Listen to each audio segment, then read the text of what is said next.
Now have Health and Social Services Minister Richard Combie on the line from Johannesburg, where he is attending a one-day emergency meeting on the Ebola outbreak in Western Africa. Minister, you have previously mentioned that the Ebola outbreak has not affected the SADC region. What action has been taken to ensure that the virus does not spread into the region in future?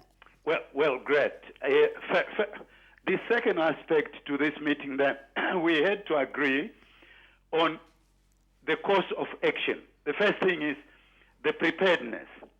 And that preparedness should be in line with the WHO, that's the World Health Organization, International Health Regulation, that of 2005.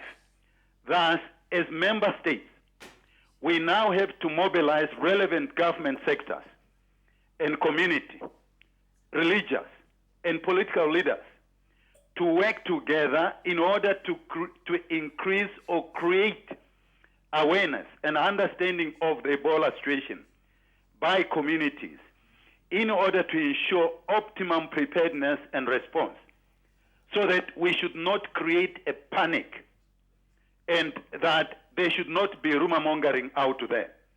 There's need for us to identify and commit additional domestic financial resources to support the outbreak preparedness. What is this preparedness? We are talking of preparing our health officials in terms of the logistics, the uniforms, the medication in case of the outbreak. These are expensive materials, the medical equipment. Organize cross-border consultations to facilitate exchange of information and agree on joint collaborative actions. The other aspect is there's need for us now to strengthen surveillance, to make sure when you talk of Ebola virus, it should be truly Ebola virus and not anything scaring people out there.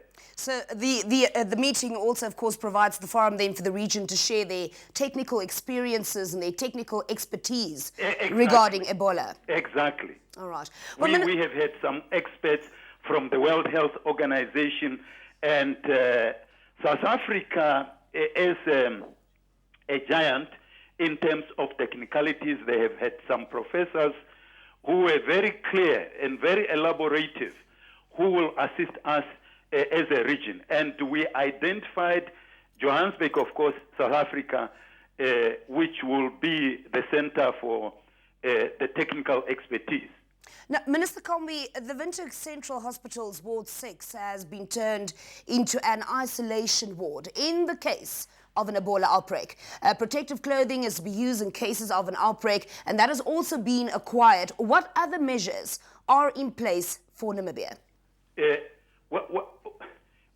Other measures that we have put in place is to see to it that I think the most important thing here is the awareness. The awareness, informing the nation, informing the communities what to do in case of the outbreak. That they should not be touching any contact. By the way, it is important to take note that this is not an airborne, right? Yeah. It's not an airborne disease, but it is transmitted person to person by direct contact with the blood, secretions, semen, vomits, or other body fluids of infected persons. Therefore, the measures in this case is to inform the people, which we have done now, that they get prepared whenever they see such people. They should not touch them. That preparedness is certainly underway.